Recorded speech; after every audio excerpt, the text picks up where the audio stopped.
Bien, buenas noches.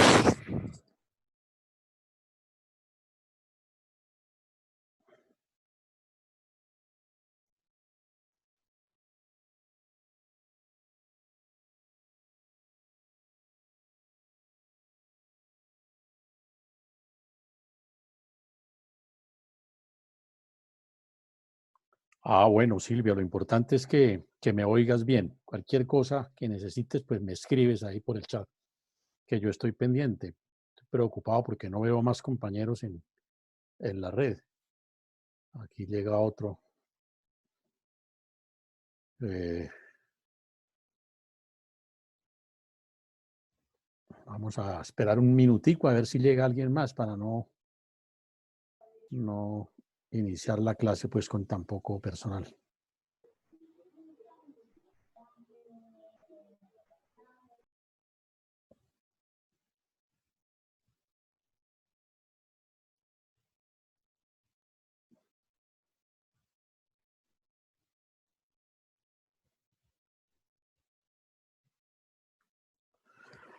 Bueno, jóvenes, muy buenas noches. Vamos esta noche a ocuparnos de un tema de suma importancia, el capítulo de los estados de excepción.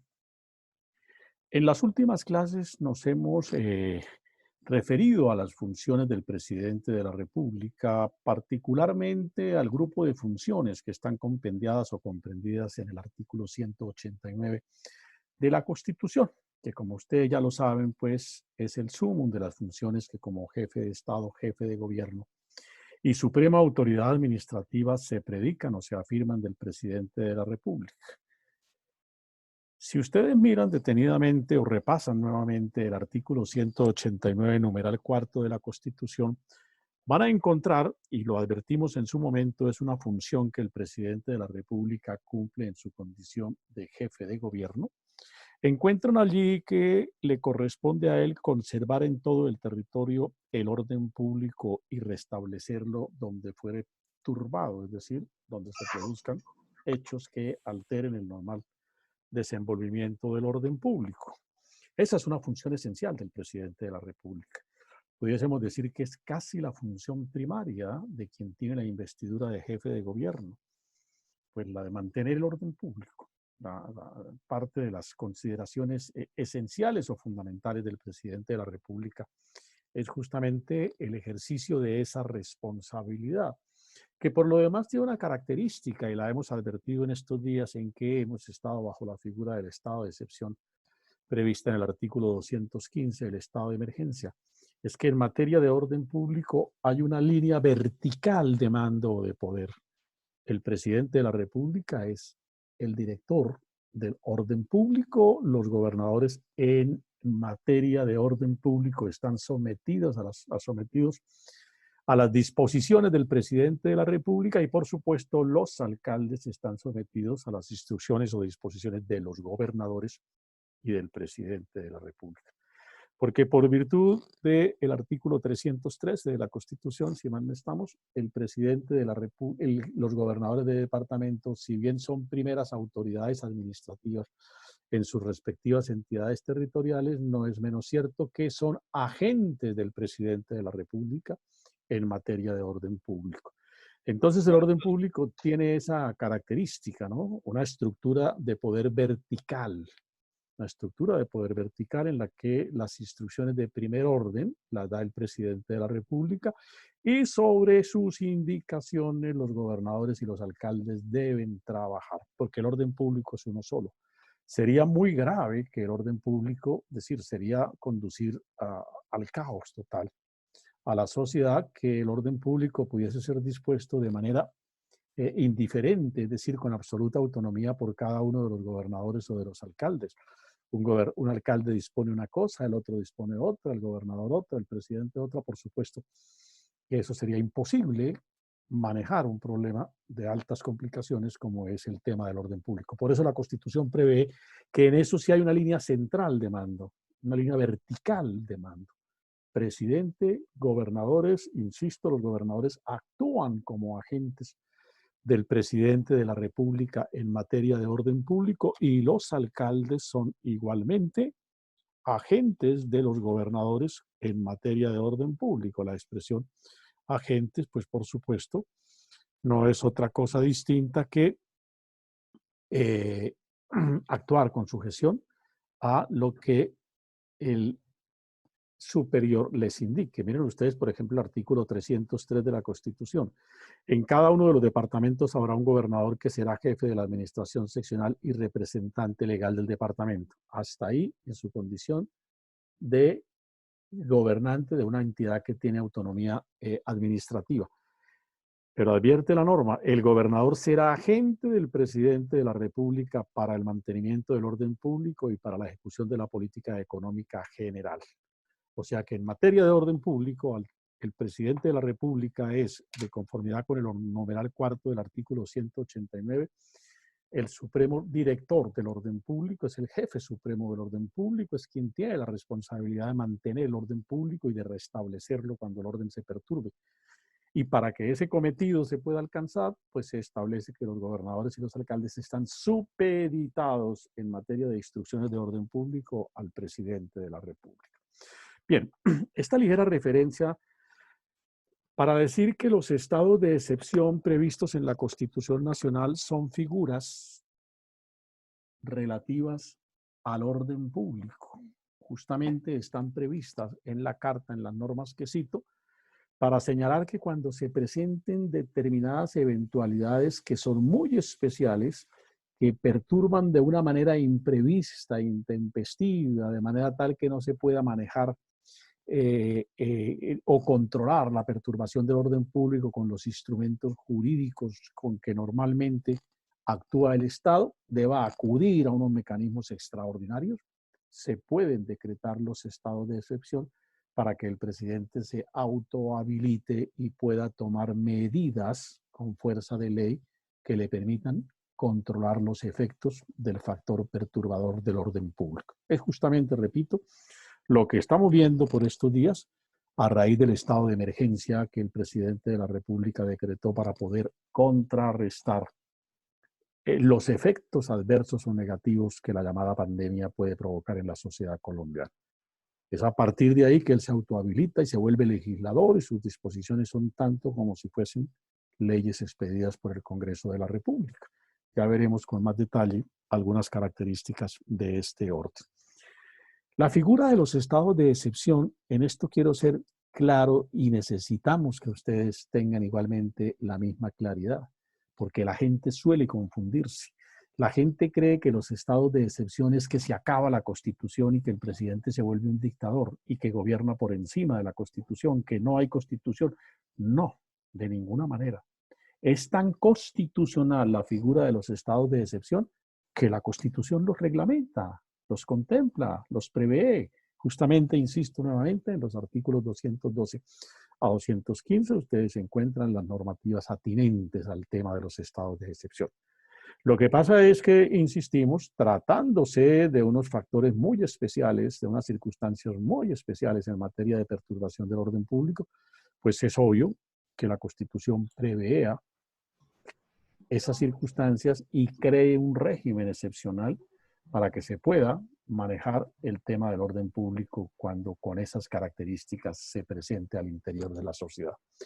Es una figura de vieja data, eso no es un invento del constituyente colombiano ni es una figura ideada, digamos, desde los tiempos del Imperio Romano. Los romanos idearon una figura por medio de la cual el gobernante, incluso el emperador, siendo emperador, cuando quiera que sostenía problemas de orden público derivados de las guerras que el imperio sostenía, o a veces de los alzamientos, de las rebeliones, de las sublevaciones que al interior se producían contra los gobernantes del imperio romano, pues cuando se presentaban esas circunstancias que hacían difícil el desarrollo de la vida normal de una sociedad o que hacen difícil el desarrollo de la vida normal de una sociedad, pues el derecho romano contempló la posibilidad de que el emperador asumiera o los gobernantes asumieran unas facultades especiales, excepcionales,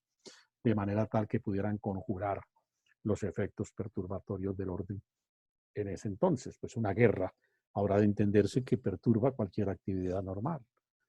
Una guerra, pues, es todavía mucho más grave que una pandemia como la que estamos experimentando, que de hecho ha sido profundamente perturbadora del orden público. Entonces, eso hace que los gobiernos en esos estados de guerra, pues tengan que autohabilitarse jurídicamente para tomar disposiciones que les permitan enfrentar la guerra. Digo, es una institución del derecho antiquísima. Para no ir más lejos de los romanos, pues recuerdo en este momento los episodios del Imperio Romano en donde los emperadores se autohabilitaban con unas facultades especiales para esos fines. Y esa es una institución pues, que ha perdurado, ha perdurado, ha perdurado. En Colombia, la figura de, para entonces no se llamaban estados de excepción. Estados de excepción es una denominación que da el constituyente del 91.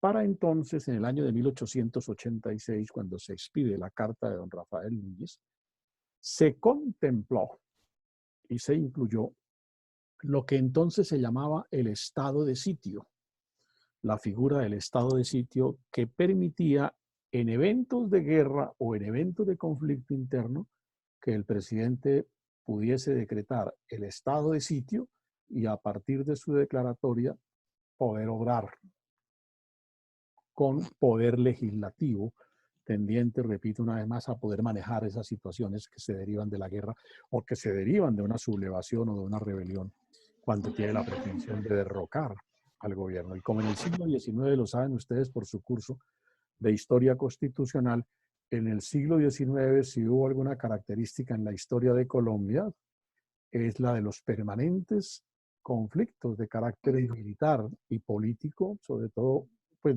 matizados ambos, eh, por el ingrediente del enfrentamiento, conflictos no solamente políticos, sino militares, que creaban inestabilidad en los gobiernos. El siglo XIX, ustedes hagan memoria de cómo se desenvuelve Colombia durante todo ese, casi que desde el momento mismo en que se decretó la independencia, comenzamos aquí una serie de enfrentamientos de carácter político que derivaron en las más de las veces en guerras sangrientas, y por eso los gobiernos tenían que acudir a poderes extraordinarios para tomar medidas que les permitieran enfrentar las guerras. Pero constitucionalmente, es en 1886 cuando entonces se determina regular en la carta que se expide la figura del estado de sitio, decía hace un instante, que se puede utilizar para entonces, se podía utilizar para manejar cualquiera de las dos situaciones, o la guerra exterior o el conflicto de orden público interno, que normalmente eran las guerras de carácter político, las rebeliones que se producían contra los gobiernos de turno, fuesen rojos o fuesen azules. Esos conflictos fueron una constante en la historia de Colombia. Y desde entonces la figura ha tenido, digamos, consagración constitucional. En 1910, cuando hay una reforma constitucional, se introducen algunas modificaciones porque en 1886 se consagró un estado de sitio, el equivalente hoy a un estado de excepción, con unas facultades muy amplias para el presidente de la República. No tenía control de ninguna índole y realmente era un tanto casi que abierto con carácter indefinido la potestad del presidente de la República cuando decretaba el estado de sitio. Pero en 1910, año en que se produce una reforma constitucional bastante interesante, bastante importante en la evolución constitucional de Colombia, se le introducen algunas figuras y ya se idea el mecanismo de controlar la constitucionalidad de las disposiciones que por virtud del estado de sitio dictara el gobierno de turno. Y esa es una figura que permanece a lo largo del siglo XX. Permanece a lo largo del siglo XX, por reiteradas oportunidades u ocasiones, los gobiernos de turno hicieron uso de la figura del estado de sitio, porque el siglo XX tiene también como una de sus características históricas la continuidad de los conflictos de los enfrentamientos entre los partidarios de uno y de otro partido político, por sobre todo hacia los años de la década del 40, cuando comienza en Colombia a generarse un conflicto de violencia política, un enfrentamiento fratricida entre liberales y conservadores que desestabilizó a la sociedad colombiana, que puso en crisis la institucionalidad nuestra. Y entonces en el año de 1949 el gobierno de turno, que cerró el Congreso, la práctica de un golpe de Estado, decide declarar el estado de sitio para poder tomar medidas que le permitieran atender, entre comillas, esa gravísima situación de orden público que para entonces se presentaba. Y duramos por muchos años. Es que el estado de sitio en la vieja Constitución no tenía límites de tiempo. Hoy en día tiene temporalidad. Ya lo vamos a ver a renglón seguido. Para aquel entonces no. El presidente la decretaba o decretaba un estado de sitio y podía permanecer ese estado de sitio indefinidamente hasta cuando la misma voluntad del presidente de la República determinara levantar la figura del estado de sitio. Entonces no tenía límites temporales, ni tenía controles constitucionales, ni tenía parámetros pues respecto de el alcance de sus decisiones. Era en la práctica una dictadura. Era en la práctica una dictadura.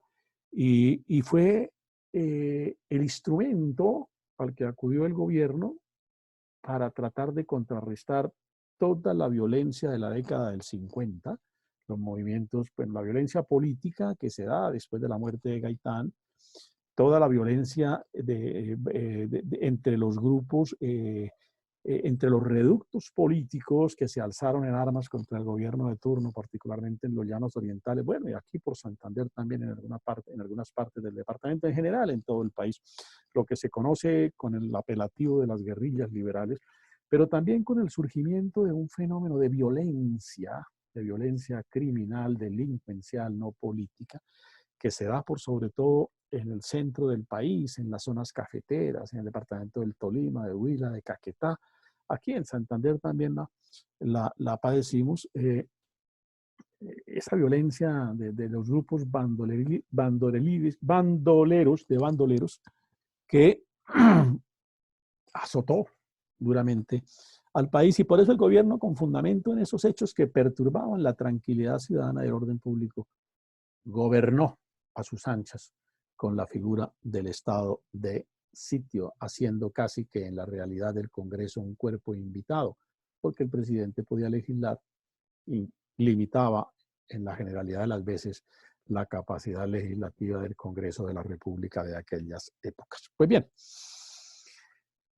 esa figura del estado de sitio. Bueno, en el año 1968, cuando se produce una reforma constitucional importante que promueve el presidente Carlos Lleras Restrepo, también lo saben ustedes por su curso de historia constitucional, esa reforma constitucional creó la figura del estado de emergencia.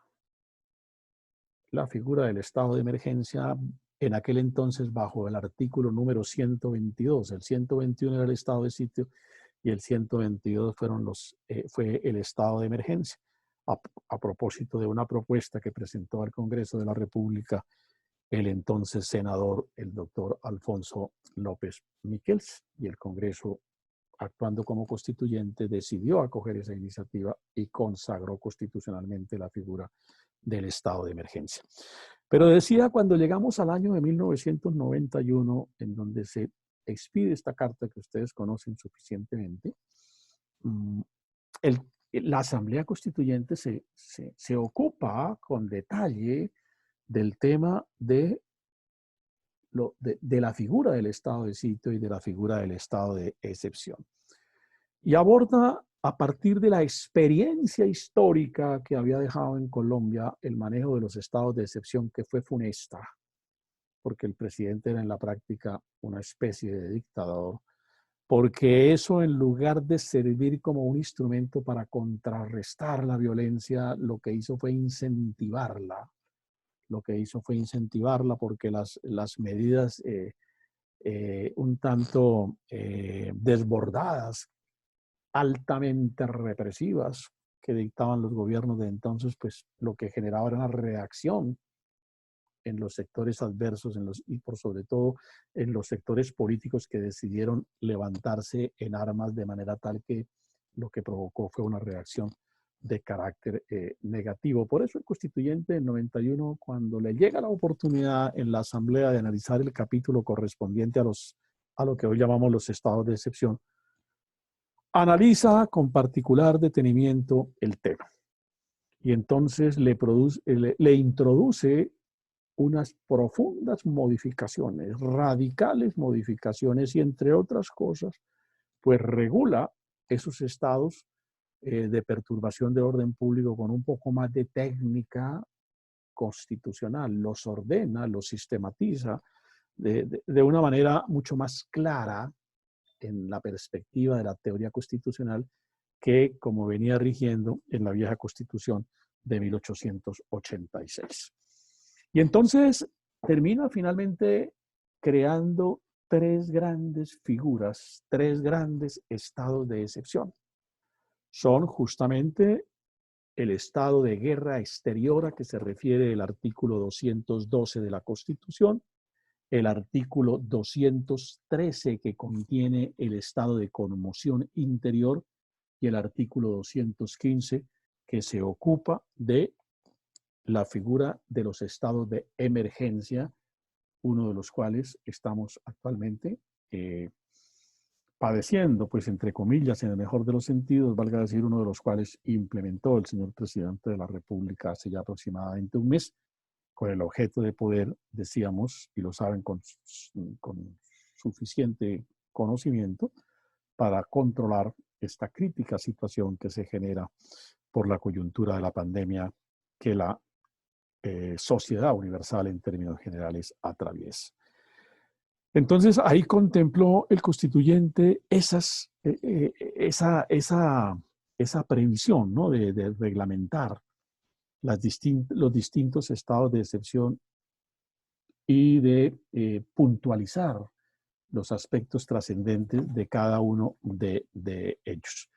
Lo primero que hay que advertir es que deslindó del viejo estado de sitio las dos situaciones, la guerra exterior o la conmoción interior, ¿sí? O la perturbación interna, y creó un artículo especial con un régimen jurídico particular para el estado de guerra, y creó también como figura autónoma en el artículo 213 el estado de conmoción interior con sus propias características, y por supuesto hace lo propio con los estados de emergencia en el artículo 215, al que también le atribuye sus peculiaridades, valga decir, sus propios elementos, de manera que son tres figuras que, si bien todas constituyen estados de excepción, cada una tiene sus particularidades, sin perjuicio de que todas tengan algunos elementos que resultan un tanto comunes. Entonces, esa es como a título de introducción del tema, algunas referencias un tanto, digamos, antecedentes de carácter histórico en relación con la figura de los estados de excepción que contiene nuestro ordenamiento constitucional. Bien. Lo que supone la figura de los estados de excepción es que se presentan al interior del Estado, de la sociedad, una serie de circunstancias que no son normales, que no constituyen, digamos, característica en el desarrollo regular de la vida de la sociedad. De hecho, una guerra, por lo menos en Colombia, no es un fenómeno normal. No la hemos vivido, por lo menos hace muchísimos años, tal vez en el siglo XIX. Y bueno, en el siglo XX Colombia sostuvo una guerra con el Perú por algunos conflictos limítrofes en el año de 1933, si mal no estoy.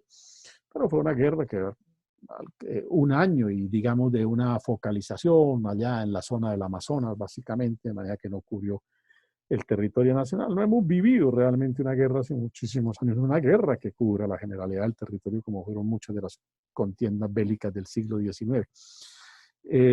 Entonces, se contempla allí la posibilidad de que la guerra se dé, y en tanto se da la guerra, es obvio entender que la vida en la sociedad se perturba sustancial y fundamentalmente.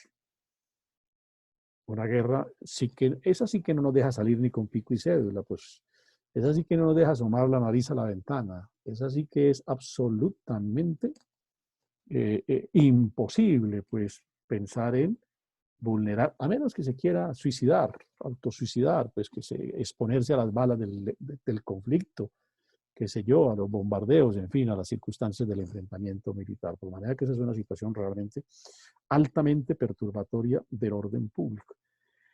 Y la guerra, como es un suceso que se da intempestivamente, pues tiene el primero de los elementos comunes que tienen los estados de excepción, es decir, que el hecho que perturba el orden público sea un hecho que tenga característica de imprevisto, que se presente, digamos, intempestiva o abruptamente, y que, por supuesto, la tercera gran característica, que el gobierno no pueda controlar con los instrumentos jurídicos con que normalmente actúa para manejar las situaciones perturbatorias del orden público.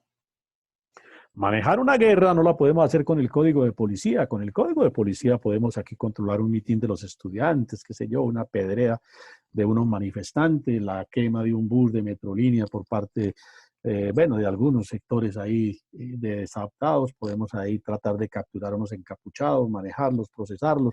Podemos controlar las protestas ciudadanas que son diarias y que además pues, son esencia de la democracia, en fin. Pero con el código de policía no podemos manejar la situación de una guerra. Se requiere de una legislación de otras características y obviamente una legislación adecuada a las condiciones de la guerra, a las particularidades de la guerra. Lo mismo acontece cuando se presenta un fenómeno perturbatorio del orden público de carácter interno. Imaginémonos todos pues, que se produjeran en todas las ciudades del país insurrecciones, reacciones violentas, estilo Bogotazo del año 48, quemas de edificios, muertes, tiroteos, bandolerismo, vandalaje, saqueos. Pues obviamente eso con el código de policía y con el simple código penal no es posible manejarlo. Toca valerse de instrumentos jurídicos que se adecúen a la gravedad de la situación y por eso es que se justifica que el gobierno decrete el estado de excepción. Y también tiene ese hecho la característica, ¿no? De que es una perturbación que se presenta de un momento a otro, que es grave en la medida y cuando decimos grave es que no es posible conjurar o controlarla, repito, con los instrumentos jurídicos con que normalmente el poder actúa en una sociedad, digamos, que se desarrolla normalmente, regularmente. Lo propio los estados de emergencia, que son de variada naturaleza. Este de hoy, pues el que estamos atravesando es un estado de emergencia, digamos, de carácter social sanitario, como consecuencia de una pandemia, por supuesto. Pero hay estados de emergencia que pueden ser de carácter financiero, ¿sí? Hay estados de emergencia que pueden venir como consecuencia de una calamidad pública, una tragedia como la de Armero, por decirlo menos, pues obviamente obliga a que el Estado tenga que actuar bajo un régimen jurídico necesario y suficiente para atender una calamidad de esa naturaleza, de esas proporciones, de esos desastres. Quienes no vivieron la experiencia de Armero, que ya tiene 30 y pico de años, pues por supuesto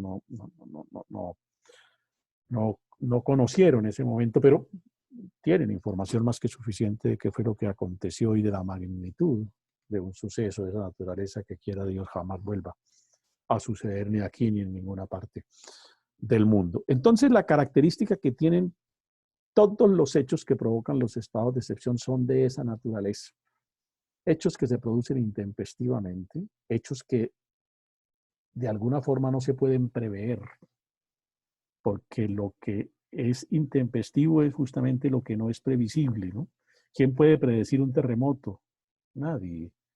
El terremoto puede ser catastrófico, puede borrar el país, ¿sí? Puede exterminar el número de personas que la magnitud y la dimensión del movimiento telúrico pueda llegar a provocar. Entonces, esas son circunstancias que es muy difícil prever. El día que la ciencia nos diga, el 20 de mayo del año 2030 va a haber un terremoto que va a destruir medio país, pues ese día podemos desde hoy comenzar a decir, vamos a organizarnos, vamos a evacuar la gente o vamos a hacer las obras de contención o qué sé yo, vamos a hacer lo que haga. Pero como el terremoto hoy no se puede predecir, es un hecho intempestivo. Y la magnitud del terremoto puede terminar provocando la declaratoria de un estado de excepción. Desde luego, terremoto de miles y miles de muertos, de miles y miles de casas destruidas, de desastres totales, pues obviamente tiene el Estado que habilitarse para manejar una circunstancia de ese tenor. Bien, entonces los hechos que provocan la declaratoria de los estados de emergencia tienen, digamos, esas características que me he permitido enunciar. Ahora bien, en relación con los estados de excepción, hay una serie de elementos que son comunes y que deben observarse para efectos de la declaratoria de esos estados de excepción. Yo les agradezco que abran la Constitución para que podamos ir trabajando un poco sobre el texto de los artículos pertinentes, naturalmente a partir del artículo 212, que es donde están reglamentadas estas figuras de los estados de excepción. Y entonces yo me voy a permitir aquí ir enunciando, citando, digamos, algunas de las características que son comunes a todas estas figuras de los estados de excepción. Lo primero que advertí es que los hechos que provocan, en particular cada hecho tiene su estado, cada estado, perdón, tiene su propio hecho. Pues la guerra es el conflicto bélico con una nación, ¿sí? La conmoción interior, pues es, digamos, en la perturbación por hecho interno de la tranquilidad o del orden público en el territorio nacional, y los estados de emergencia, pues como dice la norma, hechos que son distintos a la guerra y a la perturbación interna, pero que perturban el orden público como es la situación, insisto una vez más, por la que actualmente atravesamos, ¿no? O como cuando vivimos hace años la crisis financiera, en que nos acostamos los colombianos con los ahorritos en los bancos y nos levantamos todos sin un centavo de ahorros, porque unos avivatos decidieron llevarse la plata. Y obviamente cuando el sistema financiero quiebra, una sociedad no puede vivir si no tiene un sistema financiero definido, estable, y además que sea justo y equitativo, porque este sistema financiero en Colombia de esto último sí poco tiene. Entonces, pues obviamente cuando se produce una crisis financiera de esas magnitudes, se desestabiliza el orden público, económico, y comienzan a ocurrir cualquier cantidad de fenómenos de ese orden que desestabilizan la institucionalidad y desestabilizan el orden social, y por eso se puede decretar un estado de emergencia de carácter económico. Entonces, cada estado tiene sus propios hechos, pero todos tienen elemento común, es lo que he querido explicar, que la magnitud de provocar la alteración de la vida normal de una sociedad de manera tal que obliga a que el Estado tenga que actuar con instrumentos jurídicos mucho más fuertes y diferentes a los que utiliza normalmente para manejar el orden regular del país. Cuando yo digo que para manejar el orden regular del país no quiere decir que las sociedades no tengan conflictos internos, por supuesto, tienen conflictos internos, pero hay ciertos conflictos que se vuelven normales, como cuando las personas se acostumbran a vivir con las enfermedades. ¿Está sano? ¿Es saludable esa persona? No. ¿Tiene una enfermedad? Claro que tiene una enfermedad. ¿Sufre? Pues de alguna manera no, porque se acostumbró a vivir con la enfermedad.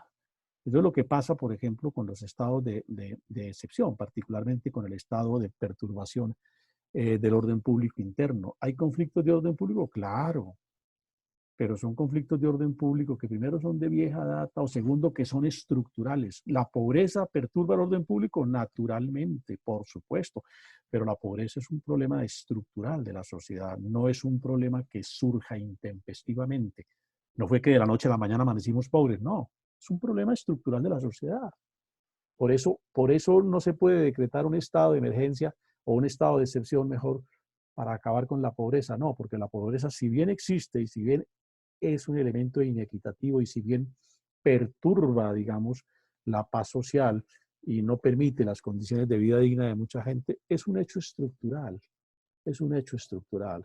Como decía el sociólogo Émile Durkheim, ¿no? Que afirmaba que el delito es un hecho normal porque en toda sociedad se producen delitos porque la estructura de la sociedad genera delitos, ¿sí? guardadas proporciones, pues es lo que estoy queriendo significar o explicar, ¿no? Hay fenómenos de desequilibrio al interior de las sociedades, pero son normales en cuanto son estructurales. Aquí convivimos con un tipo de violencia que, si bien es incómoda y no es normal, finalmente decir que la inseguridad, sea un hecho normal, pero no es un hecho que perturbe de manera intempestiva el orden público, porque ha sido una constante en la historia de la sociedad colombiana. Por eso es que no es jurídicamente viable decretar un estado de excepción para combatir o la guerrilla o para combatir la delincuencia callejera o ese tipo de inseguridades. No, porque esos son hechos ciertamente perturbatorios del orden público, pero que son de carácter estructural. Cuando digo son de carácter estructural, es que conviven con la sociedad colombiana. Hay que acabarlos, desde luego. Hay que controlarlos naturalmente, pero eso se controlan con los instrumentos jurídicos normales que el Estado tiene, con la legislación permanente. Hay dos tipos de legislación, la legislación de paz y la legislación de guerra. Pues cuando estamos en una sociedad, digamos, que se desenvuelve normalmente dentro de lo que llamamos la normalidad, ¿sí? La normalidad de la anormalidad, pues ahí aplicamos el derecho de paz. Cuando se perturba el orden público, aplicamos una especie de derecho de guerra para poder manejar, sobre todo, situaciones obviamente de guerra exterior y, por supuesto, también cuando el conflicto es de orden público interno. Bien, pero decía, la declaratoria de todos esos estados de excepción tiene unas características comunes en todas estas tres figuras previstas en el 212, 213 y 215 de la Constitución. La primera de esas grandes características es que la declaratoria de los estados de excepción es decisión del señor presidente de la República. Es como jefe del orden público y como responsable del orden público quien debe valorar la magnitud de un suceso para determinar si amerita la declaratoria del estado de excepción. Si amerita la declaratoria del estado de excepción. Porque si bien el presidente tiene esas potestades, es una potestad reglada. Y como dice el nombre de la figura, es excepcional. Y lo que es excepcional es puntual. Está expresamente determinado y genera responsabilidades. Genera responsabilidades cuando hacemos uso de las circunstancias excepcionales. Entonces, ¿por qué? Pues porque se rompe un poco el parámetro normal del Estado de que el que hace las leyes es el Congreso. El presidente se vuelve legislador también. Así sea temporalmente, pero se vuelve legislador. Ese es el gran impacto, el gran efecto de la declaratoria de los estados de excepción. Entonces, la primera característica que tienen los tres estados de excepción es que su declaratoria la hace el presidente de la República por medio de un decreto, un decreto que debe estar acompañado por la firma de todos los ministros. Recuerdan ustedes hace unas clases cuando dijimos cómo se conformaba el gobierno nacional, dijimos que lo hay en sentido general, que lo hay en sentido particular o concreto y que hay una conformatoria de carácter especial para los efectos de los estados de excepción. Es esta justamente a la que se refieren estas tres disposiciones cuando dice que el presidente puede declarar, con la firma de todos los ministros, podrá declarar el estado de guerra exterior, lo propio el estado de conmoción interior y lo propio los estados de emergencia. Revisen ustedes el decreto expedido por el presidente de la República ahora a mediados del mes de marzo, si mal no estoy. El decreto 417, me parece que es algo así. Alguien que por favor me ayude a verificar. Por medio del cual se decretó el estado de emergencia. Revísenlo y van a encontrar que al final del decreto, obvio es, firman el presidente de la República como cabeza del gobierno y todos los actuales ministros, todos los que con él conforman el concepto de gobierno nacional. ¿De los arriendos, decreto 417 del 2020, los arriendos? No. Bueno, ese, por ejemplo, es un decreto en desarrollo del estado de emergencia. Esos decretos también deben llevar la firma del presidente y de todos los ministros. Valga decir, todas las disposiciones que el gobierno dicte haciendo uso de las facultades de los estados de excepción deben ser firmadas por el presidente y todos sus ministros. Todos sus ministros. ¿Y en qué orden firman? Pues ya lo sabemos. En el orden que según la ley se haya establecido para, para este tipo de actos, para este tipo de efectos, ¿no? Primero es el ministro del Interior, ministro de Relaciones Exteriores, y creo que el último es el ministro del Deporte, que es el último. Doctor, sí, dígame. doctor, decreto 488 del 27 de marzo de 2020. Sí, ¿cómo dice? Esto ya lo estoy aquí descargando. Dice, Sí, profesor, aquí firman todos, la por ministra de medio, Relaciones Exteriores, todos. dice por medio del cual se dictan medidas de orden laboral dentro del estado de emergencia Bueno, económica y ese es social. uno de los tantos decretos que dictó el presidente después de que decretó el estado de emergencia. Lo primero que tiene que hacer es dictar un decreto por medio del cual decreta el estado de excepción, cualquiera que sea, de guerra, de perturbación del orden público interno o de estado de emergencia.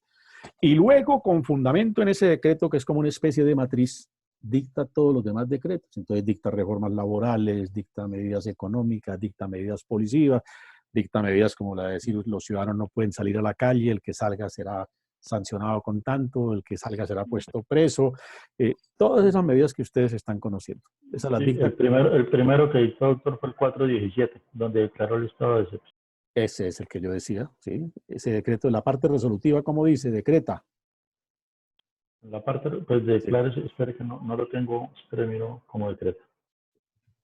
Es un decreto largo, son como 18. El mío, profesor, mire, declárese, el que yo digo 417 del 2020, Sí. Los arriendos, declárese el estado de emergencia. Listo. Económica, Sí. sí, lo que usted habla, el estado de emergencia. Sí, no, es el 417 del 17 de marzo, Sí, ese, por el cual se declara un estado de emergencia económica, listo. social y ecológica en todo el territorio nacional. Correcto, ese es. Ahí está haciendo uso de un estado de excepción del contemplado en el 215 de los estados de emergencia. Entonces, hay que desarrollar. Comenzamos, estoy advirtiendo cómo el presidente ahí ya da aplicación a la primera condición que le impone los estados de excepción. Él la decreta, pero tiene que estar respaldado, es decir, acompañado en esa declaratoria por todos los ministros.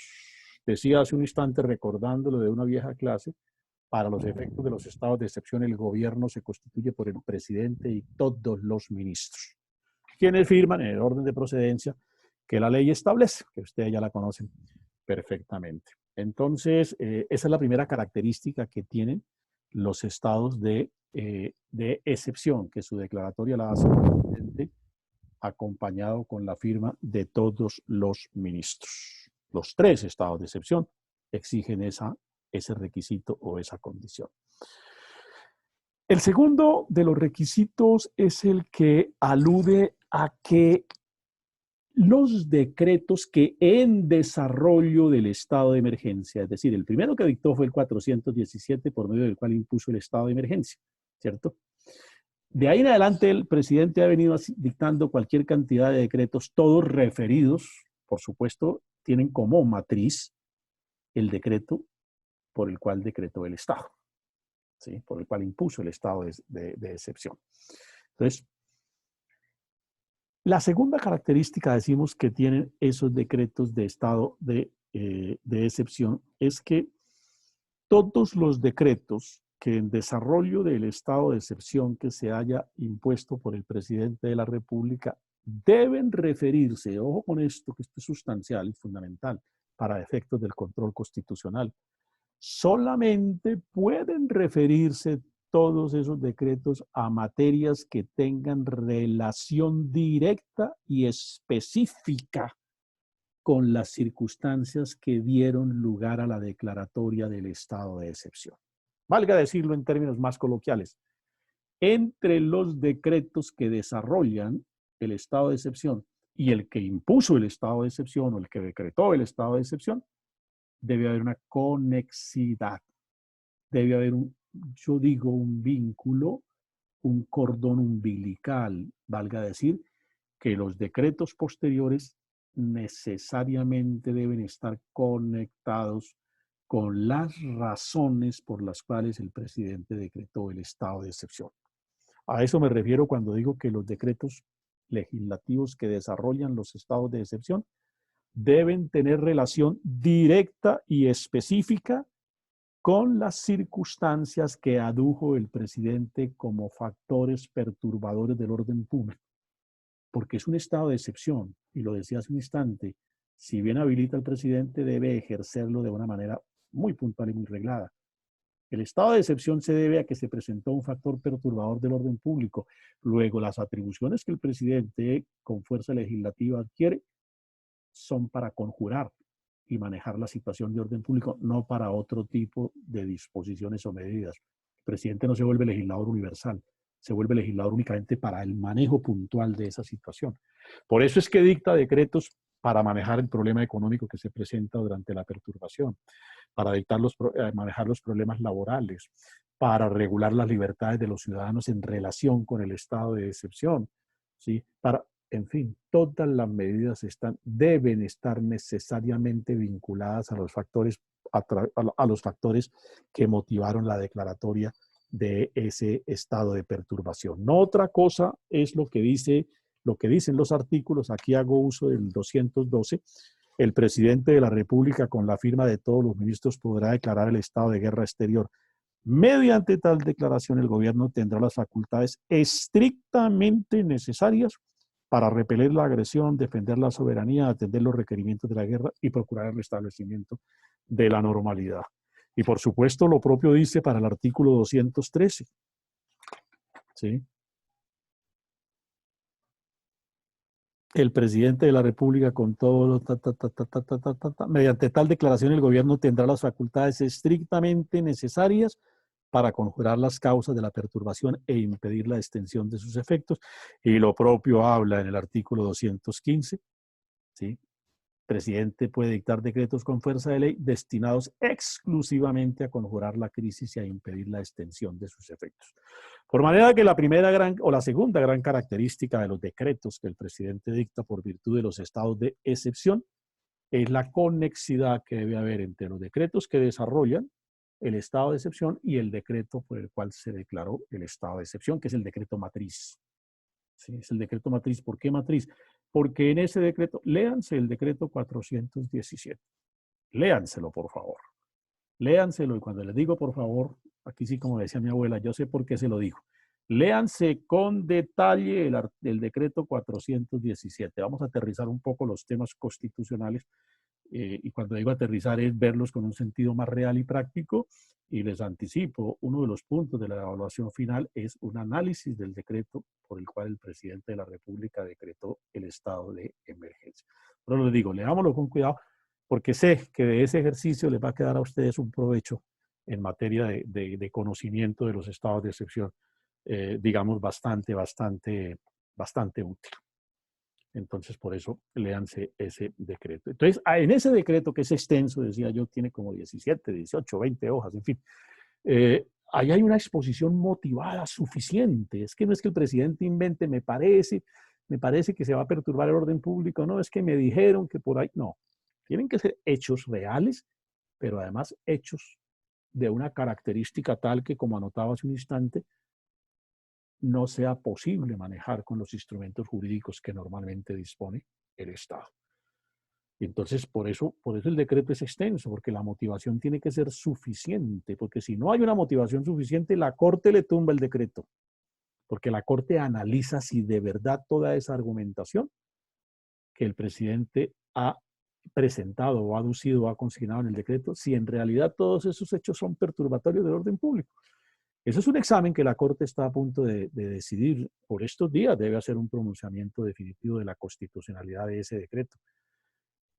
Digo yo, quiera Dios que la Corte no declare inconstitucional ese estado de emergencia, porque se caen todas las disposiciones. Si se cae el decreto matriz, todos los que de él dependen, pues obviamente pierden sus efectos, porque están vinculados a ese decreto por el cual el presidente consideró que el orden público estaba perturbado.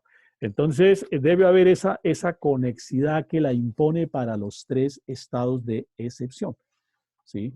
Debe haber una conexidad entre los decretos que dicta en desarrollo o para conjurar la guerra, o para conjurar la perturbación interna, o para conjurar los estados de emergencia. Debe haber una conexidad con los hechos que le obligaron a decretar el estado cualquiera, uno cualquiera de esos tres estados. Entonces tiene esa particularidad.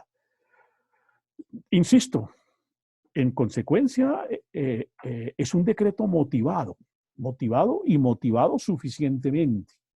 ¿Por qué suficientemente? Porque debe señalar con precisión, con rigor, con solvencia argumentativa, cuáles son las graves alteraciones del orden público, qué es lo que provoca una perturbación que obliga a que el presidente se vuelva legislador, ¿sí? ¿Cuáles son los factores que ponen en riesgo la seguridad del Estado? ¿Cuáles son los factores que ponen en riesgo la convivencia ciudadana? ¿Cuáles son los factores en riesgo que ponen cuáles son los factores que ponen en riesgo la estabilidad institucional de la República? ¿Sí? A eso es que atañen los estados de excepción, a tratar de impedir que el hecho perturbador afecte estos factores. Por eso tiene el presidente que motivar y señalar con rigor en el decreto respectivo cuáles son las razones por las cuales se puede decretar el estado o se decreta el estado de excepción.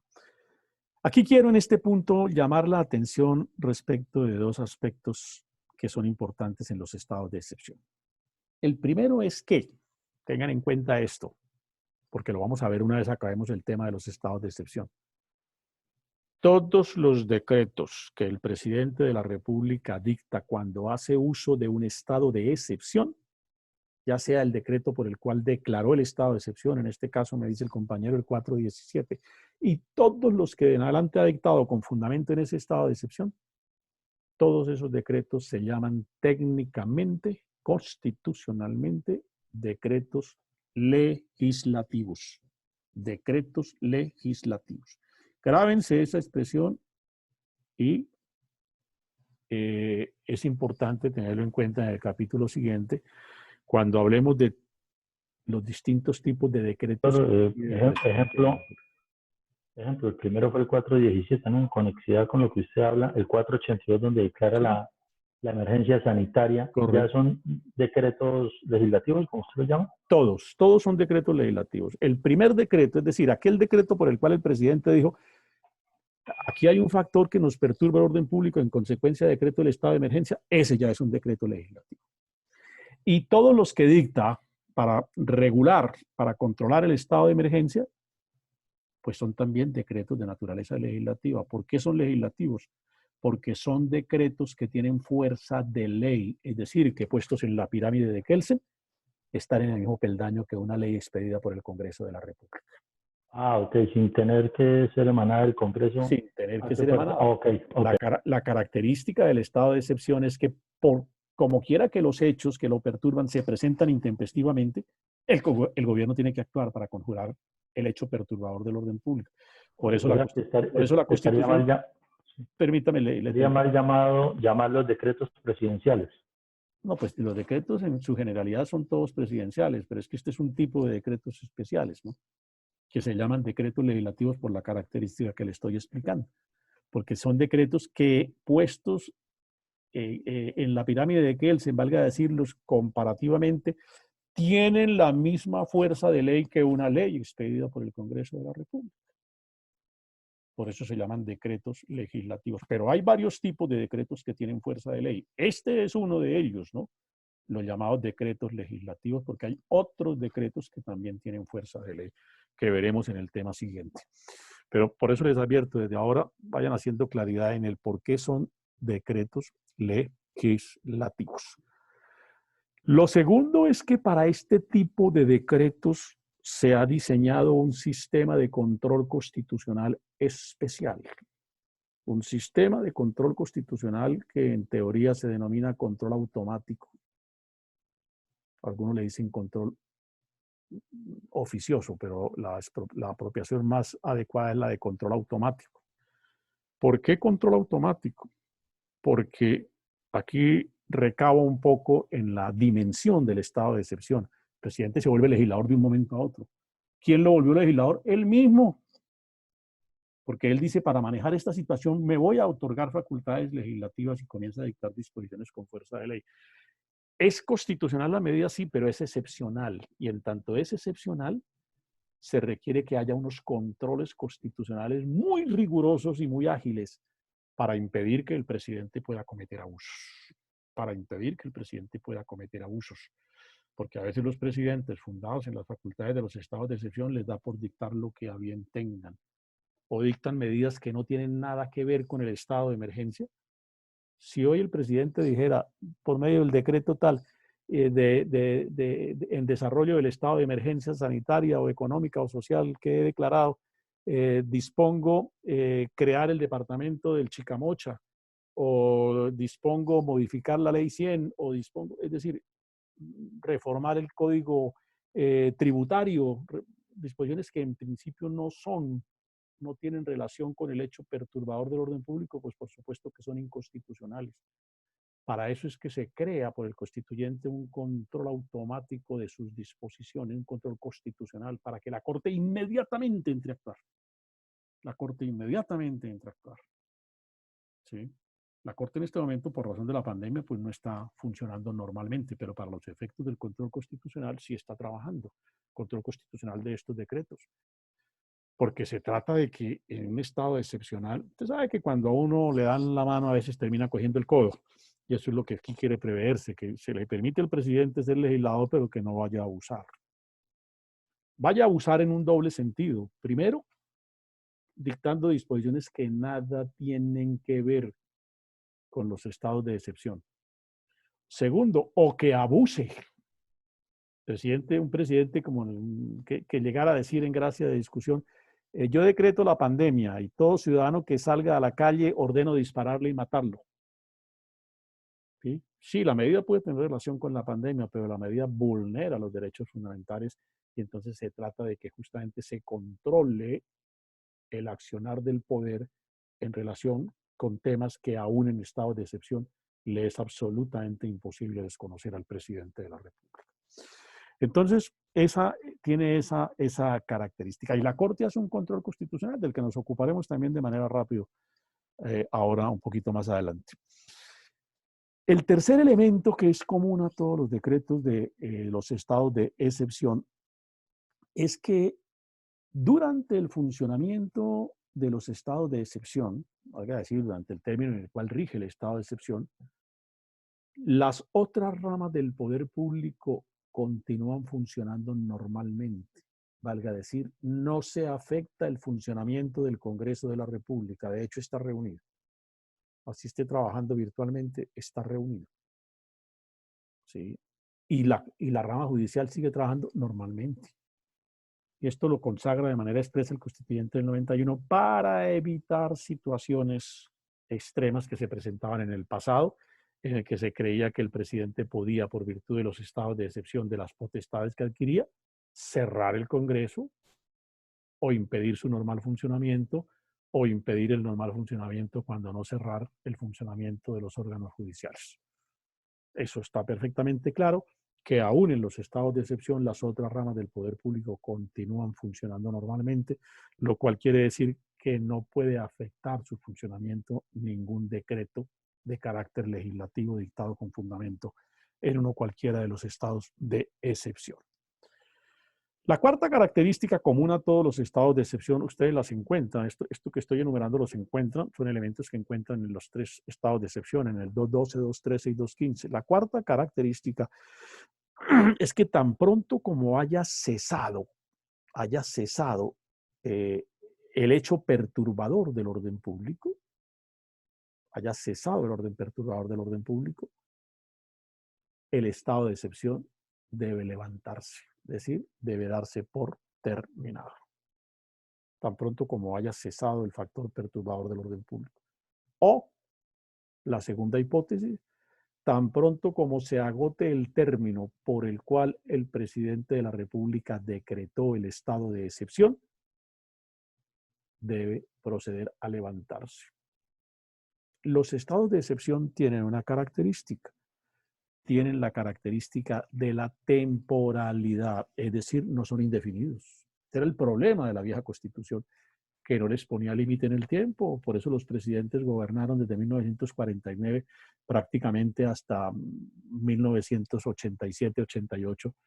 Y si se quiere un poquitico más adelante, bajo la figura del estado de excepción, bajo la figura de los estados de excepción. Hay una generación, creo que es mi generación, o creo que pertenezco a esa generación, conformada, entre otras cosas, un movimiento generacional integrado por ilustres artistas, escritores, literatos, políticos, poetas, filósofos, científicos, que decidió que nos autodenomináramos la generación del estado de sitio, porque nacimos en estado de sitio, vivimos en estado de sitio y prácticamente nos íbamos a morir en estado de sitio, cuando no muchos realmente, mucha gente que no conoció un estado constitucional normal.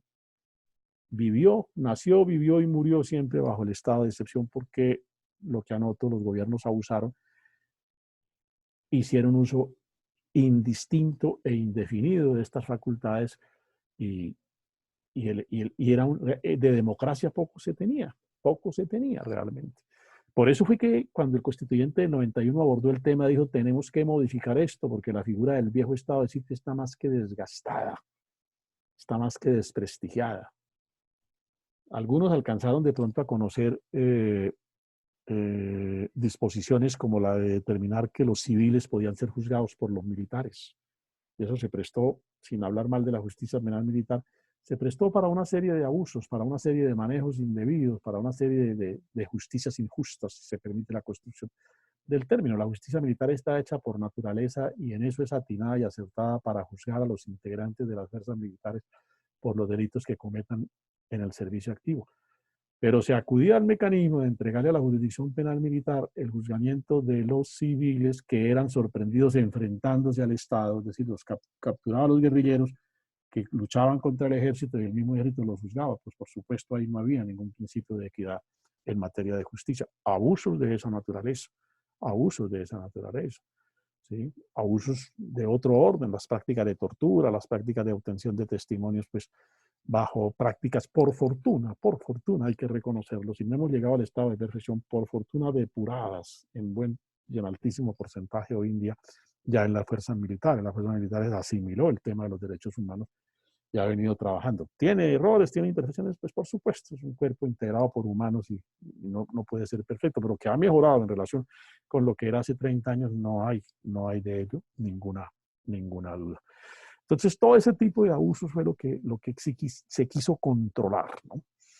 Bien, decimos entonces que los decretos de estado de excepción tienen la particularidad de que una vez cesa el hecho que dio lugar a la declaratoria del estado de excepción, debe levantarse. Eso es imperativo, porque es que es un estado de excepción. El estado de excepción está expresamente reglado. Y si ya pasó el hecho que provocó el orden público, ¿qué justifica que el presidente mantenga al país en estado de excepción? Ninguno. Debe levantarlo inmediatamente. Por eso se dice son temporales. Y los términos están expresamente reglados en la Constitución Nacional. El estado de guerra exterior, por supuesto, no tiene término. Esa es la excepción. No tiene término porque la culminación de la guerra no depende de la voluntad del gobierno colombiano, ni depende de que el gobierno pueda en un momento dado controlar los factores como tales de la guerra. Si estamos en guerra contra alguien o con alguien, y la terminación de la guerra depende también de ese otro alguien. Entonces no puede el constituyente decirle, presidente, usted puede legislar en estado de guerra únicamente por 20 días, un mes, 2 meses, porque si la guerra dura un año, ¿cómo hace el presidente de la República? Por eso el estado de excepción puede regir mientras dure la guerra, pero si la guerra termina hoy mismo debe el presidente proceder a levantar el estado de excepción. Eso no es que quiera hoy esperar un tantico, como dicen en mi tierra, no. Eso es inmediatamente, es un mandato de carácter constitucional. Los estados de perturbación interna y los estados de emergencia tienen temporalidad expresamente definida en los artículos 213 y 215. ¿Sí? Entonces, el estado de perturbación del orden público interno lo puede decretar en principio el presidente hasta por 90 días. Lo puede prorrogar hasta por otros 90 días y lo puede prorrogar por una segunda oportunidad hasta por otros 90 días, solo que la segunda prórroga debe ser consentida por el Senado de la República. Debe ser consentida por el Senado de la República. Miren ustedes el artículo 213 Y dice, el segundo de los cuales requiere concepto previo y favorable del Senado de la República. Es decir, si el Senado le dice, no, presidente, ya no hay lugar a prórroga de ese estado de excepción, pues obviamente no puede decretar la segunda prórroga. Pero la declaratoria inicial y la primera prórroga sí son potestativas del presidente de la República. Agotados esos términos, no hay posibilidad de que prorrogue. Si no fue capaz de manejar la situación del conflicto interno en esos términos, pues por supuesto le toca en el estado de normalidad valerse de los recursos ordinarios jurídicos y de las potestades normales del estado de paz para seguir manejando el factor perturbador del orden público.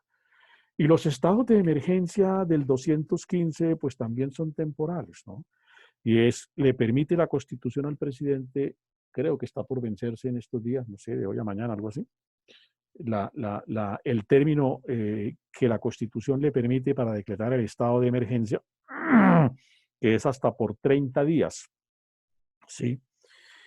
Hasta por 30 días el presidente de la República puede decretar el estado de emergencia, ¿sí? ¿Puede prorrogarlos? Sí, puede prorrogarlos hasta por otros 30 días y hasta por otros 30 días, pero de ahí no puede exceder el término para hacer uso de las facultades del estado de excepción previsto en el artículo 215 de la Constitución, ¿sí? Es decir, el estado de guerra no tiene límite en el tiempo. Depende de la suerte de la guerra. Si la guerra termina, hay que levantarla inmediatamente. Si la guerra duró 10 años, pues tocó en 10 años vivir en el estado de excepción de guerra. El estado de perturbación interna lo puede decretar por conflicto interno, lo puede decretar el presidente hasta por 90 días, prorrogarlo hasta por 90 días y prorrogarlo por segunda ocasión hasta por 90 días, pero en esta última, repito, con la aquiescencia o el consentimiento del Senado de la República. Es una función privativa del Senado. Ahí no habla de la Cámara, ahí no habla del Congreso, sino del Senado de la República. Entonces hay que tener en claro eso. Agotados esos 270 días, si fuera el caso, ya no puede decretar el estado de excepción. Le toca esperar al otro año para volver a decretarlo. Estoy refiriendo a términos durante la anualidad. A términos durante la anualidad, por supuesto. Y el estado de excepción del 215, que es en el que estamos en este momento en Colombia, lo puede decretar por 30 y hasta por otros 30 días, es decir, sumados todos los términos, no podemos exceder de 90 días el estado de excepción previsto en el artículo 215, comúnmente llamados estados de emergencia. Bien, otra característica que tienen los tres estados de excepción es que la declaratoria del estado de excepción, cualquiera de los tres, puede ser total o parcial, desde el punto de vista territorial. Valga decir, si la guerra es en gracia de discusión, y no tomen esto tan literalmente, en gracia de discusión con Venezuela, y el foco del enfrentamiento militar se da en el norte de Santander y en Arauca, ¿qué sentido tiene que decretemos el estado de conmoción interior en Nariño, si allá no se perturba la vida normal de esa región del país? ¿Sí? ¿Qué sentido tendría, por ejemplo, que lo declaráramos en el Amazonas o en el Chocó? En principio, ninguno, ¿no? Ahora, si la guerra se extiende, pues por supuesto. Pero entonces, por eso, ¿qué sentido tendría si el terremoto, en gracia de discusión, nos toca hablar de hechos un tanto catastróficos, porque esa es la naturaleza de los estados de excepción, hechos catastróficos. ¿Qué sentido tendría si el terremoto es, cambiemos los papeles, ¿sí? Que se presentara en el departamento del Nariño y se asolara y se destruyera y obligara al Estado a actuar urgentemente en el departamento de Nariño, pero no tumbó ni un árbol en el departamento de Santander, ni en el norte, ni en la costa atlántica? ¿Qué sentido tendría que declaráramos el estado de emergencia allá, si allá no se produce hecho perturbador? ¿Cierto? Y lo mismo pasa con el estado de conmoción. Por eso los estados de excepción se pueden declarar desde el punto de vista territorial de manera total o de manera parcial. La pandemia de hoy, pues desde luego, eso sí es un hecho nacional. Hay contaminados y hay riesgos. Lo que se trata es de manejar los riesgos, por supuesto, de atender a quienes resulten enfermos como consecuencia del virus o de la contaminación. Ese es un riesgo que es real en el Amazonas, en La Guajira, en el Chocó, en Bichada, en Santander, en Huila, en Tolima, en Boyacá, donde ustedes quieran. Por eso la pandemia obligó a un estado de excepción de carácter nacional desde el punto de vista territorial. Entonces, esa es otra característica. Puede ser total o parcial desde el punto de vista territorial. Cualquiera de los tres estados de excepción puede tener esa característica. Bien. A ver, miremos en la Constitución qué otra característica podemos advertir de esos estados de excepción. Digamos que la responsabilidad del presidente de la República y de los ministros es deducible cuando se declaran los estados de excepción. Tiene responsabilidad, naturalmente, de carácter político, por supuesto. Si hubo abusos que configuran infracciones de otra naturaleza, pues responden. Mandaron matar, pues responderán penalmente, pero también responderán políticamente ante el Congreso de la República, ¿sí? Y desde luego, en tanto los ministros firmaron como todos los demás funcionarios que actúen en desarrollo de las potestades que los estados de excepción permiten, pues serán igualmente responsables por sus actuaciones, por los abusos en que llegaran a incurrir, por las faltas que cometieran en el ejercicio de sus atribuciones. Ustedes recuerden, compañeros, cuando hablábamos al comienzo del programa, hablábamos de las clases de sesiones que tiene el Congreso de la República, ¿sí? Y dijimos que hay sesiones ordinarias, sesiones extraordinarias y sesiones especiales. Y dijimos que las sesiones especiales acontecen cuando quiera que, estando en receso el Congreso, es decir, no está en periodo de sesiones ordinarias, el presidente declara uno cualquiera de los estados de excepción. Eso hace que el Congreso deba reunirse por derecho propio, con carácter especial, para ejercer el control político y legislativo sobre los distintos decretos que el gobierno nacional dicta con fundamento en el estado de excepción que impuso. Entonces, el Congreso de la República debe reunirse. Si no está reunido, en este momento no hay lugar a sesiones especiales porque el Congreso está en sesiones ordinarias que comenzaron el 16 de marzo, ¿sí? Y que deben terminar el 20 de junio para iniciar nuevamente sesiones ordinarias el 20 de julio. Entonces, el control que en este momento ejerce el Congreso no es de carácter, no es por virtud de sesiones especiales, sino es por virtud del ejercicio de las potestades plenas que en periodo de sesiones ordinarias bien puede ejercer.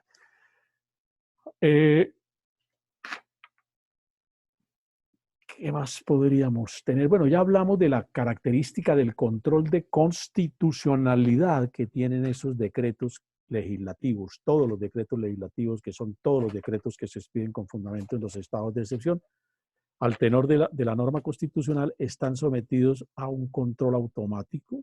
¿En qué consiste ese control automático? Dice la norma que rige para los tres tipos de estados de excepción, que tan pronto como el gobierno expida disposiciones que declaran los estados de excepción, ¿sí?, el gobierno enviará a la Corte Constitucional, dice el numeral sexto del artículo 214 que reglamenta los tres estados de excepción, el gobierno enviará a la Corte Constitucional al día siguiente de su expedición los decretos legislativos que dicte en uso de las facultades a que se refieren los artículos anteriores. Queda comprendido el 215 porque expresamente lo establece para el 215. A que se refieren los artículos anteriores para que aquella decida definitivamente sobre su constitucionalidad. Si el gobierno no cumpliere con el deber de enviarlos, la Corte Constitucional aprehenderá de oficio y en forma inmediata su conocimiento. ¿Qué es la eventualidad que aquí se prevé? El gobierno dicta hoy un decreto en desarrollo del estado de excepción. Toma una medida cualquiera. Digamos que esta noche dicta un decreto que mañana prohíbe salir a la calle a los carros de color rojo, porque se está demostrando que es un factor contaminante. Aquí estoy inventando una situación un tanto absurda para tomarla de ejemplo. Dicta el decreto esta noche, de acuerdo a la norma, al día siguiente, es decir, mañana a más tardar, a las 24 horas, el gobierno debe haber enviado ese decreto a la Corte Constitucional para que la Corte inmediatamente, dentro de los términos rigurosos que le imponen las normas de procedimiento por las cuales se rigen los procesos de la Corte, inicie el control constitucional, inicie el proceso de examinar si ese decreto es o no constitucional. ¿Qué analiza la Corte? Primero, si se cumplieron las formalidades, por ejemplo, si todos los decretos vienen firmados por todos los ministros. Es una formalidad, hay que revisarla porque esa es una condición de validez de la norma al tenor de lo que prescriben las reglamentaciones de los estados de excepción. ¿Sí? Mirará si tiene conexión. ¿Este decreto realmente está vinculado al factor que declaró la perturbación de orden público o no tiene nada que ver? Hace el examen de constitucionalidad. Digo, de ese decreto lo debe enviar al día siguiente. La Constitución prevé, hay presidentes de presidentes, ¿no? La Constitución prevé que no lo haga. Presidentes que se creen que están por encima de lo divino y de lo humano y decide no mandarlo. Pues la Constitución le dice, usted, Corte, usted, señora Corte, si el gobierno no le ha hecho llegar el decreto dentro del término que aquí le estoy indicando, si el gobierno no cumpliere con el deber de enviarlos, la Corte Constitucional aprehenderá, es decir, asumirá de oficio y en forma inmediata su conocimiento. Si dentro de las 24 horas siguientes el presidente de la Corte pregunta, ¿ya llegó el decreto tal? No, no ha llegado, presidente. Inmediatamente ordena, con fundamento en una copia que bien puede bajar del internet, con la copia que publicó el periódico, ¿sí? Con una información, así fuere fragmentaria, inicia el proceso y le solicita inmediatamente al gobierno que le envíe copia del decreto, por supuesto. Pero si el gobierno se negara, es apenas suficiente la copia que perfectamente del decreto podemos consultar en un medio de esta naturaleza o en la publicación, digo que el mismo puede ser un medio periodístico, un medio de prensa fundamentalmente. Entonces, tiene esa característica, se ejerce el control constitucional. Ya decía, ¿qué analiza? Analiza los aspectos procedimentales y analiza aspectos de fondo. Si bien es cierto, este es un punto importante del tema, este es un tema bonito para hacer una tesis de grado también. Si bien es cierto que la declaratoria de un estado de excepción corresponde a un análisis propio del presidente de la República, lo que la doctrina del acto administrativo llama el acto político, porque el que valora el real impacto del hecho, si es o no perturbador del orden público, es el presidente de la República. Si bien es cierto, el hecho tiene esa naturaleza.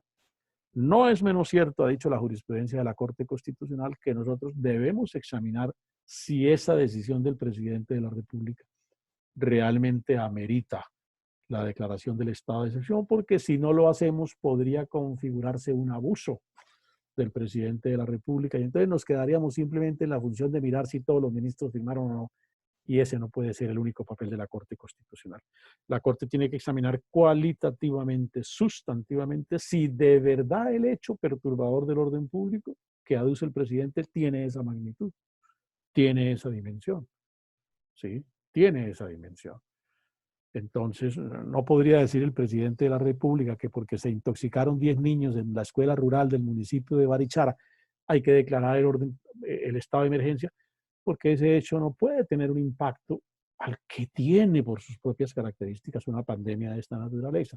Eso es lo que la Corte debe valorar, si el hecho y las razones en que se funda el presidente realmente ameritan o no la declaratoria del estado de excepción. Por eso la Corte ha dicho, yo examino ese acto en el fondo también, en su contenido, porque lo contrario sería permitir que se abriera el camino a los abusos y que terminara el presidente por virtud de un poder que no admite límite y control, que no es propio de los estados de derecho, terminar asumiendo la función de dictador legislador. Y entonces por eso se explica el que exista para los estados de excepción un control constitucional en los términos en que está arreglado en este capítulo correspondiente. Bien, ¿qué más podemos decir pues en relación con los decretos de carácter legislativo? Ya hemos señalado sus principales características. Bueno, yo aquí le voy aquí a recordar un poco algo de la teoría. Voy a citar algunos de los factores que en materia de constitucionalidad debe el presidente, debe la Corte Constitucional revisar cuando hace el examen del control de constitucionalidad. Por supuesto, no están estos factores contenidos aquí en la Constitución porque son desarrollos de carácter un tanto doctrinario y jurisprudencial. Decía hace un instante, cuando a la Corte le llega el decreto para mirar si es o no constitucional, que examina primero la formalidad de la firma, porque ese es un requisito que expresamente indica la Constitución. Segundo, si tiene la motivación, ¿viene motivado el decreto o no viene motivado? Simplemente la parte resolutiva. Si no trae motivación, el decreto es inconstitucional desde el punto de vista formal. Declaró término, dice el decreto por qué término va a regir. No, que viene sin decreto, declaró el estado de emergencia y no puso qué término. Es inconstitucional. ¿Sí? Es decir, la Corte revisa ese tipo de formalidades. Pero también cuando revisa los aspectos sustantivos, cualitativos o de fondo, ¿qué hace la Corte? En primer lugar, mira la conexidad. ¿Qué relación tiene el decretar, a título de ejemplo, la cuarentena con el factor perturbador del orden público en este momento? Va a examinar ese factor. Sí, listo. ¿Qué relación tiene que imponga una sanción a quien viole la cuarentena? ¿Es o no es consecuencia? ¿Tiene alguna conexidad esa sanción con el hecho que perturbó el orden público? ¿Qué relación, y aquí un aspecto que también va a examinar la Corte, de eso estoy absolutamente seguro, tiene haber determinado que quien desconozca o obre en contravía a la prohibición de salir puede ser juzgado y sancionado a 8 años de cárcel, es decir, lo criminaliza? Eso lo va a examinar la Corte, y ahí tengo mis dudas de que la Corte diga que eso es constitucional. Tengo algunas dudas muy personales, vamos a ver qué dice la Corte. Entonces va a examinar esos factores. Puede ir en contravía de imponer una sanción de esa naturaleza sin menoscabar derechos fundamentales. Eso es un juicio que la Corte tiene que hacer. Examinar la finalidad de la medida. Claro, la Corte tiene que decir, el decreto que impuso la cuarentena, por ejemplo, ¿para qué fue? Ah, no, pues porque si controlamos a través de la cuarentena la salida, se evita la contaminación, manejamos las curvas de propagación, todo eso. Listo, examinará ese factor. Porque puede dictar un decreto aparentemente en conexidad con el factor que motiva la declaratoria del estado de excepción. Estoy hablando en general de todos los estados de excepción. Pero si no tiene relación con la... Si no está destinado realmente, si no tiene como finalidad superar las circunstancias que provocaron la crisis o la perturbación del orden o manejar en términos de restablecer el orden público, de controlar el orden público, de defender el orden público, pues puede decir la Corte perfectamente no hay finalidad. El juicio de finalidad que la Corte haga puede ser adverso si eso no está perfectamente claro. La Corte también examina el juicio de necesidad. Recuerdo yo que en sentencias ha dicho la Corte que el gobierno debe demostrar en los decretos que esa medida es necesaria, porque si esa medida no se adopta, no se contrarresta el factor perturbador del orden público. El factor de proporcionalidad, y aquí también en parte va a jugar la situación que examino, es decir, que las medidas que se adopten sean proporcionales al factor perturbador del orden público. Me pueden a mí volver criminal con 8 años de cárcel porque desconocí por X, Y o Z razón la prohibición de salir a la calle. ¿Es proporcional esa medida? Vamos a ver qué dice la Corte. Vamos a ver qué dice la Corte sobre ese particular. ¿Sí? Sí, son los factores, digo yo, que en el examen cualitativo que hace la Corte de los decretos de los estados de excepción debe tener en cuenta. Yo recuerdo aquí esto, debe haber, hay otros factores, no los traigo aquí a colación, pues porque esto ya son, digamos, aspectos mucho más rigurosos de un curso de constitucionalidad, de acciones constitucionales, de jurisprudencia constitucional, pero lo cito aquí para que ustedes se hagan una idea de la dimensión del examen de constitucionalidad que la Corte hace cuando juzga el ajuste de los decretos legislativos a los cánones o a las normas de carácter constitucional. Jóvenes, ¿alguna pregunta, alguna inquietud? No, ¿Tema claro? No, doctor, sí, está claro. Sí, Hasta el está momento, Sí, hasta el momento todo claro, doctor. Muchísimas gracias. Cualquier inquietud, pues me dirigen un correo o en la próxima clase me tienen un cuestionario de las dudas que puedan surgir en estos días. Les encarezco desde ahora ir mirando el decreto por el cual el presidente de la República decretó el estado de emergencia. Vayan mirándolo. ¿Sí?